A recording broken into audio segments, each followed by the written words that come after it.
श्री रामचंद्र जी का राय तिलक होने वाला था, मगर जो है वो जो है सुबह जब महाराज दशरथ महल से बाहर नहीं निकले, सब लोग को बड़ा अचंभा हुआ। तब जो है मंत्री जी को यानी सुमंत्र जी को भेजा गया महलों में। सुमंत्र जी महल में आए तो देखे कि जो है महाराज दशरथ जो है अर्धबेहोशी की अवस्था में पड़े हुए हैं और उनके सिरहाने महारानी कैकेयी जो है वो जैसे जो है शिकारिन की तरह खड़ी हुई है, जैसे कोई पिशाचिनी हो, और वो भी विकट वेश बना करके और बिना श्रृंगार के। तो वो कुछ हतप्रभ रह गए, डर गए। तब जो है उन्होंने पूछा जो है माता कैकेयी से, तो उन्होंने बोला कि पहले राम को बुलाओ तब फिर जो है बताएंगे। तब श्री रामचंद्र जी जब आए तो देखे कि जो है उन्होंने पहले माता कैकेयी की जो है चरण रज ली और अपने पिताजी का चरण की पैरों की उंगलियां चूमी। फिर जो है बोले कि ये क्या बात है, पिताजी क्यों ऐसे पड़े हुए हैं, मुझे कुछ बोल नहीं रहे हैं, मुझसे कुछ हो गया, जो है कोई गलती हो गई। हे पिता पिता क्या हुआ तुम्हें, क्यों तुमको मूर्छा आई है, क्या किसी रोग ने घेरा है या कुछ तबीयत घबराई है। बोले हे पिताजी आपको क्या हुआ है, आपको मूर्छा क्यों आई है, क्या किसी रोग ने आपको घेर लिया है या आपकी तबीयत क्यों घबराई है। मंत्री माता माता यह ऐसे क्यों घबराए हैं, क्या मुझसे कुछ अपराध हुआ जो मेरे पिता रिसाए हैं। हे मंत्री जी, हे माता, हे सुमंत्र जी, हे माता जो है पिताजी मेरे क्यों घबराए हुए हैं, क्या मुझसे कोई अपराध हुआ है जो मेरे पिता मुझसे रिसिया गए हैं, गुस्सा हो गए हैं। जो सितार मिजराब से देता है झनकार, तो राजा के कान में पहुंची यह गुफ्तार। जैसे सितार में जो है जब तार हिलता है तो सुरीली आवाज़ आती है, वैसे ही महाराज जनक के कानों में जब ये आवाज़ सुनाई दी, कुछ हरकत हुई, खुली आंखें और एक श्वास मुख से निकला, धीरे धीरे कुछ होठ हिले और राम शब्द मुख से निकला। कुछ उनके अंदर हसरत हुई, कुछ उनको खुशी मिली, उनकी आंख खुली और एक सुख का श्वास, श्री रामचंद्र जी का सांस मिला उनको। तो सांस लिए, प्रेम से लिए, सुख से लिए। धीरे धीरे कुछ होठ हिले और राम शब्द मुख से निकला। धीरे धीरे उनके होठ हिले और फिर जो है राम शब्द उनके मुख से निकला। बेटे की प्यारी छवि निहार अच्छे प्रकार भर ली आंखें, आशीर्वाद आंखों में दे फिर वही बंद कर ली आंखें। बेटे प्यारे बेटे श्री रामचंद्र जी की छवि निहार करके अच्छे प्रकार जो है श्री रामचंद्र जी की छवि अपनी आंख में भर लिए और आंखों से आशीर्वाद श्री रामचंद्र जी को देकर फिर अपनी आंख बंद कर लिए कि फिर आज के बाद जो है श्री रामचंद्र जी की छवि दोबारा देखने को मिलेगी नहीं मिलेगी। अंतिम बार देख रहे थे। तब कैकेयी ने कहा राम इस तरफ आए, मैं जो कहती हूँ उसे सुन लो, कान लगाए। तब कैकेयी माता ने कहा राम मेरे पास आइए, इस तरफ आइए, और मैं जो कह रही हूँ उसको जो है ध्यान से कान लगा के सुनिए। तुम यह सवाल करते होगे किस दुख ने इन्हें दबाया है, इसका कारण बतलाने को मैंने ही तुम्हें बुलाया है। तुम ये सवाल कर रहे होगे कि ये किस दुख से इतने दुखी हैं, ये कारण बतलाने के लिए ही मैंने तुमको आज यहाँ बुलाया है। तुम जानते हो तुमसे इनको किस कदर मोहब्बत ज़्यादा है, तुम उसी मोह का कारण है या उसी मोह का कारण है जो इनकी बुरी अवस्था है। तुम जानते हो कि तुमसे इनको किस कदर मोह है, तुम्हारे पिता को, तुम्हारे दशरथ को, और ये उसी मोह का कारण है जो इनकी ये इतनी बुरी अवस्था हो रही तुम्हारे से बहुत ज़्यादा मोह के कारण। 2 वर देने के लिए मुझे इनका बरसों से वादा था, जब वक्त हुआ तब मांग लिया जो कुछ भी मुझे मांगना था। 2 वर देने का इन्होंने जो है मुझसे वादा किया था कई वर्ष पहले, और जब वक्त मेरा मांगने का आया, मन हुआ, तो मैंने मांगा जो कुछ मांगना था। देवासुर संग्राम के वक्त की बात है। देवासुर संग्राम में जो है देव और असुर संग्राम हो रहा था। महाराज दशरथ जो है देवताओं की तरफ से लड़ने गए थे, तो उस समय इन्हें कुछ तीर वीर लग गया था जिससे वो बेहोश हो गए थे, और उनके साथ में उनकी रथ की सारथी बनी थी महारानी कैकेयी, 1000 साल पहले की बात है। तो वो उनको बचा करके और ले आई थी। तब महाराज दशरथ ने कहा था कि मैं तुम्हें वर देना चाहता हूँ, कुछ वर मांगो। तो 2 वर तब महारानी कैकेयी ने कहा था मैं अभी नहीं मांगूंगी, जब वक्त आए तब मांगूंगी। वही जो है पेंडिंग उधार जो था वो उन्होंने आज महारानी कैकेयी ने मांगा है। मांगा यह राज भरत को और 14 वर्षों वनवास तुम्हें, यह सुन के यह बेहोश हुए, इच्छा थी रखे पास तुम्हें। मैंने जो है जो 2 वरदान देवासुर संग्राम के समय के मेरे पास पेंडिंग थे, तो वो मैंने आज जो है महाराज से मांगा। उस पहला मैंने मांगा भरत के लिए राज, और दूसरा तुम्हारे लिए 14 वर्षों का वनवास। ये सुन के महाराज दशरथ जो है तुमसे बहुत प्रेम करते हैं, इसलिए मोह है उनको, इसलिए वो तुमको अपने पास रखना चाहते थे, इसलिए बेहोश हो गए। पर हुआ वही जो होना था, बेकार हुई सब इच्छा है, तुम अपना फर्ज समझते हो तो पूरी करो आज्ञा है। पर होना जो था वही हुआ, और उनकी इच्छा बेकार हो गई, और तुम अपना फर्ज समझते हो तो उनकी आज्ञा पूरी करो। मंत्री ने जब यह सुना, गया पसीना आए, कहीं जमीन पर गिर पड़ा, मुंह से निकली है। मंत्री सुमंत जी ने जब वाक्य सुना महारानी कैकेयी का, तो उनके शरीर से पसीना आ गया, और वो वही जमीन पर बैठ गए, गिर गए, और उनके मुंह से हाथ निकली जो है सुमंत जी के। मन ही मन मुस्कुरा पड़े राम सच्चिदानंद, हाथ जोड़ के मात उसे बोले प्रभु सत्कंद। मगर श्री रामचंद्र जी मन ही मन मुस्कुराने लग गए ये बात सुनकर के कि उनको वन जाना है और भरत राज तिलक होना है। वो बहुत खुश हो गए मन के अंदर ही, बाहर शो नहीं कर रहे हैं, और हाथ जोड़कर माता से कहते हैं, जो कि सुख देने वाले हैं, माता के कैसे कर रहे हैं। बड़भागी वह बेटा है जो माँ बाप का आज्ञाकारी है, माता अगर ऐसा हुक्म है तो जिंदगी पवित्र हमारी है। और बोले वो बेटा बड़भागी है जो माँ बाप का आज्ञाकारी है, हे माता अगर आप हुक्म देती हैं तो हमारी जिंदगी और पवित्र हो जाएगी। हम इतने बड़े हुए लेकिन अफसोस सदा यह रहा हमें, माता या पिता किसी ने भी कुछ हुक्म न अब तक दिया हमें। हम इतने बड़े हो गए मगर हमको अब तक अफसोस था कि माता या पिता ने अभी तक हमें कोई हुक्म ही नहीं दिया, हमसे कोई काम ही नहीं कराते, ये हमें था। और ये एक मार्के वाली बात है कि श्री रामचंद्र जी को अगर वनवास न होता तो श्री रामचंद्र जी मर्यादा पुरुषोत्तम श्री राम न बनते, मर्यादा पुरुषोत्तम न बनते, और रावण का वध न होता, राक्षसों का वध न होता, मुनियों का उद्धार न होता, तो रामायण न लिखी जाती, न हम आप बैठ करके न पढ़ते, न सुनते, न देखते रामायण। हम अगर ऐसा हुक्म है तो जिंदगी पवित्र हमारी है। हम इतने बड़े हुए लेकिन अफसोस सदा यह रहा हमें, आपका जो हुक्म मिला तो जिंदगी हमारी पवित्र हो गई, और हम इतने बड़े हो गए लेकिन हमें अफसोस था ये। और इस समय जो है श्री रामचंद्र जी ने माता कैकेयी को पहले माँ कह रहे थे, लेकिन फिर जननी कहा। जननी मतलब जन्म देने वाली, मतलब माता कौशल्या ने तो खाली इनको जन्म दिया था, लेकिन श्री राम को मर्यादा पुरुषोत्तम राम बनाने वाली माता कैकेयी थी। माता कैकेयी को मालूम था कि ये कार्य करने के बाद मुझसे मेरा बेटा अपना भरत भी बात नहीं करेगा, उसके बावजूद वो अपने लेने को तैयार हो गई थी श्री रामचंद्र जी के कहने पर। माता या पिता किसी ने भी कुछ हुक्म न अब तक दिया हमें, ये आज सुनहरी मौका है जो हुक्म हमें देती है माँ। माता या पिता किसी ने भी आज तक हमें कोई हुक्म नहीं दिया, या सुनहरा मौका है जो आप हमें हुक्म दे रहे हैं। आज हमारा अहोभाग हमसे सेवा लेती है माँ।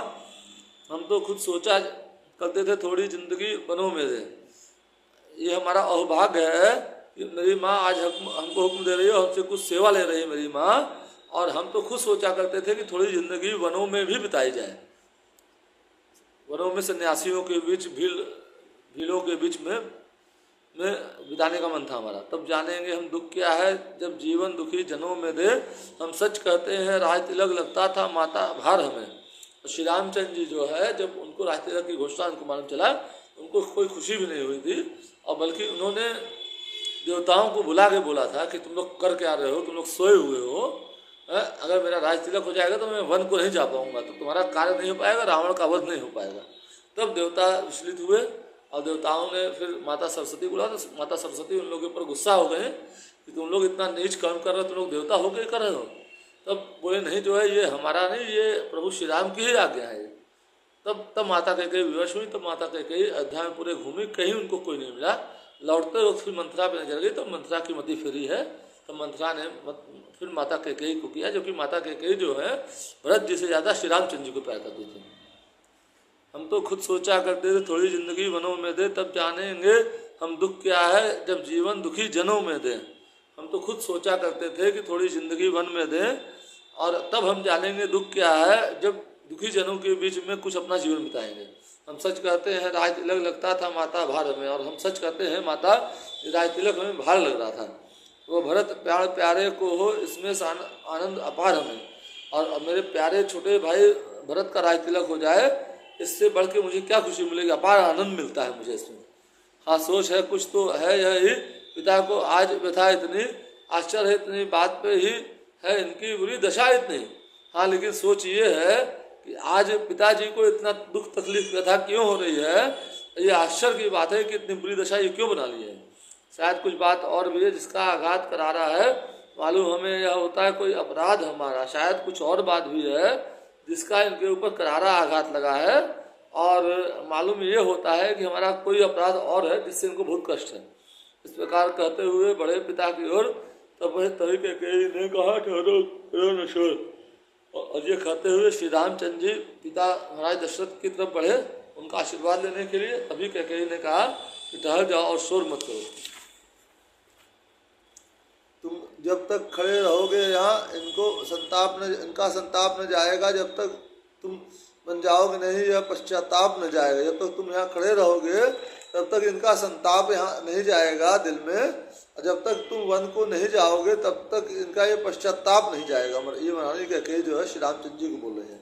इसलिए मुनासिब तो यह है तकलीफ न इनको पहुँचाओ, जितनी जल्दी हट सकते हो इनके आगे से हट जाओ। इसलिए मुनासिब यही है इनको और तकलीफ न पहुँचाओ, और जितनी जल्दी हट सकते हो इनके आगे से हट जाओ। सुने जिस समय कान से माता के यह बहन हटे पिता की ओर से, तभी पुत्र के नयन। और माता के जब अपने कानों से माता के ये वचन श्री रामचंद्र जी से, माता कैकेयी के वचन श्री रामचंद्र जी ने अपने कानों से सुने, श्री रामचंद्र जी तुरंत पिताजी के पास से, महाराज दशरथ के पास से हटे, मतलब वहाँ से उनके नयन हट गए। अनुराग आप से है लेकिन माँ के दर्जे को देखते हैं, जो कभी पिता को देखते थे वे अब द्वारे को देखते हैं। अनुराग अपने पिता से भरपूर है श्री रामचंद्र जी को, लेकिन अब माता का भी एक कद होता है, माता का कद देख करके वो अब पिताजी की तरफ न देख करके अब जो है दरवाजे की तरफ जो है अपना सिर कर लिए जाने के लिए। इस समय पिता को मन ही मन करके प्रणाम रघुराय चले, जो आज्ञा बस इतना ही कहा, और माँ को माथ नवाए चले। श्री रामचंद्र जी माता कैकेयी के कहने पर दशरथ जी के पास जो है पिता के पास जा रहे थे माथा नवाने के लिए, लेकिन उधर नहीं गए, और पिताजी को मन ही मन उन्होंने सिर झुका के प्रणाम किया, और जो आज्ञा कह करके माता कैकेयी को सिर नवा के चले वहाँ से। कहा कैकेयी ने तभी जाओ हो तैयार, कौशल्या से विजरा मिल आओ एक बार। और माता हमने कैकेयी ने कहा जाओ जल्दी से तैयार हो जाओ, और एक बार जाकर के अपनी माता कौशल्या से भी मिलाओ। हाँ एक आज्ञा और भी है, मिलकर के इसी जगह आना, मैं वलकल वस्त्र मंगाती हूँ, वह आकर यहीं पहन जाना। हाँ एक आज्ञा और भी है, मिलकर के इसी जगह दोबारा आओ, और मैं वलकल वस्त्र मंगा रहे सन्यासियों का वस्त्र मंगा रही हूँ, वो आकर के यहीं पर पहन लेना।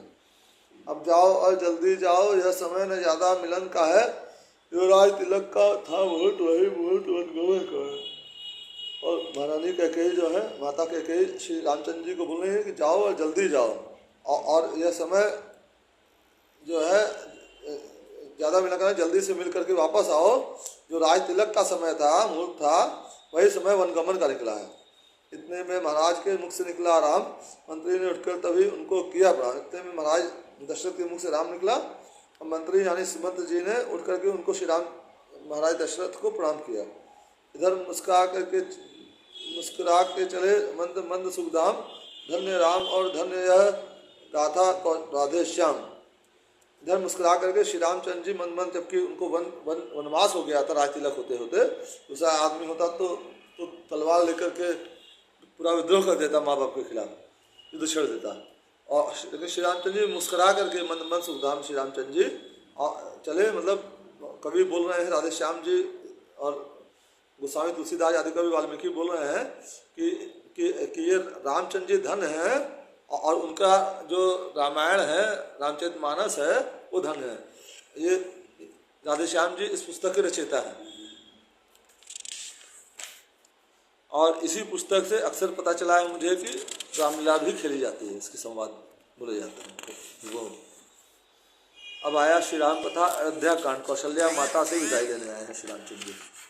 और फिर इसके बाद शायद फिर अरण्य कांड शुरू हो जाएगा, जंगल में चल जाएंगे तो अरण्य कांड हो जाएगा। मंगल भवन मंगलहारी प्रार्थना है। जपोरे मन काशीपति त्रिपुरारी मृत्युंजय मंगलकारी गिरजापति करुणाकारी शिव जी की प्रार्थना है। दुजहारी दुखारी भयहारी, दुख ताप हरने वाले भय हरने वाले। जपोरे मन काशीपति त्रिपुरारी, जो है शिव जी बोलते हैं नहीं काशी में वास करते हैं, उनकी काशी नगरी जो है शिव जी के त्रिशूल पर है। और काशी विश्वनाथ का महत्व तो आप लोग जानते ही हैं, कहाँ दुनिया किस कोने से लोग नहीं आ रहे काशी में। और ख़ासकर जब मंदिर का पूरा जीर्णोद्धार हुआ मोदी जी के द्वारा, मोदी जी के नेतृत्व में। जपोर हेमन काशीपति पाई, जपोर जय के दाता कामारी जन के सच्चे हितकारी। आप जय के दाता हैं, कामारी जनता के दिन दुखियों के दाता है। असुरारी दुनिजारी पूर्ण काम राधे श्याम बाबा भोले भंडारी। आप बाबा भोले भंडारी हैं। भजो रे मन काशीपति त्रिपुरारी, ये भजन है विश्वनाथ जी का, काशी विश्वनाथ जी का, शिव जी का, शंकर जी का। उमड़ उठा घन की तरह यह संवाद तमाम 14 वर्षों के लिए जाते हैं वरना। और ये जो संवाद था वो जैसे बादल उमड़ घुमड़ जाते हैं, वैसे ही जो संवाद पूरे नगर में फैल गया। इस 14 वर्षों के लिए रामचंद्र जी वनवास को जा रहे हैं। अभी पहुंचने भी नहीं पाए थे रघुवीर, पहले आई जानकी कौशल्या के थे। अभी श्री रामचंद्र जी वापस जो है कौशल्या माता से को बताने और उनसे विदाई लेने नहीं पहुंच पाए थे, उसके पहले ही जानकी माता जो है कौशल्या जी के पास आ गई। दम तो दम पर घुटता था लेकिन मुंह खोल नहीं सकती था, लाज का ताला पड़ा हुआ परवश थी बोल नहीं सकती। और उनका दम घुटा जा रहा था जानकी जी का, लेकिन वो मुंह नहीं खोल पा रही थी, लाज का ताला पड़ा हुआ था, परवश थी बोल नहीं पा रही थी। श्वास घोट आंधी की तरह ढूंढे थी रास्ता चलने को, अखियाँ घटाए थी बनी हुई देखे थी बाट बरसने को। उनकी जो श्वास थी वो आंधी की तरह रास्ता ढूंढ रही थी बाहर निकलने का, और अखियाँ जो है घटाएं बन करके कभी बरसने को तैयार थी। मतलब इतना उनको तकलीफ हो रहा था श्री रामचंद्र जी के वनवास का समाचार सुन करके। कौशल्या कहने लगी, बेटा यह क्या हाल, आज तुम्हारा हो रहा है कैसा अहवाल। अभी कौशल्या माता नहीं जान रही थी कि सब चीज़ उल्टा पुल्टा हो गया है और श्री रामचंद्र जी के राज तिलक की जगह उनको वनवास हो रहा है। तो माता कौशल्या जानकी जी से पूछती हैं कि तुम क्या हाल बनाए हुए हो, आज इतना शुभ दिन है, तुम कैसे ऐसे अपना मुँह बनाए हुए, इस तरह उदास हो रही हो जिस तरह भिखारी हो कोई मिठाई हो, ऐसी मानो परसों की रोगिन हो कोई। इस तरह उदास हो रही हो जैसे कोई भिखारी हो, ऐसे मुरझा गई हो जैसे कोई बरसों की रोगिन हो। बेटा बेटा सौगंध करो बतलाओ तो चिंता क्या है, लज्जा को दूर करो सीते और कह दो आशंका क्या है। बेटा बेटा सौगंध मेरी है, बतलाओ जो चिंता है उसको दूर करो, मुझे बतलाओ, अपनी लज्जा को दूर करो और जो भी आशंका है मेरे सामने प्रकट करो। यह सुनते ही सिया ने चरण कहे अकुलाए, नैनों ने भी उस समय दी 2 बूंद गिराए। यह सुनते ही सीता माता ने माता कौशल्या का जो है चरण पकड़ लिया, पैर पकड़ लिया और नैनों से आँखों से उन्होंने 2 बूंद गिरा दी, अपनी जो है आंसुओं की 2 बूंद उनके पैरों में गिरा दी। रुकी हुई थी वायु जो मिली उसे कुछ रहा, तब सीता कहने लगी करके धीमी आह। और जो अंदर वायु थी वो जो है उसे कुछ ढीला कर दिया, कुछ राह मिली। तब सीता जी माता कौशल्या कहने लगी कुछ आह भर कर दी। लज्जा को कैसे दूर करूं, यह तो नारियों का, लज्जा को मैं कैसे दूर करूं, ये नारियों का गहना है। काफ़ी कल होगा। मेरा चैनल ज़्यादा लाइक करें, शेयर करें, फॉलो करें। आप लोग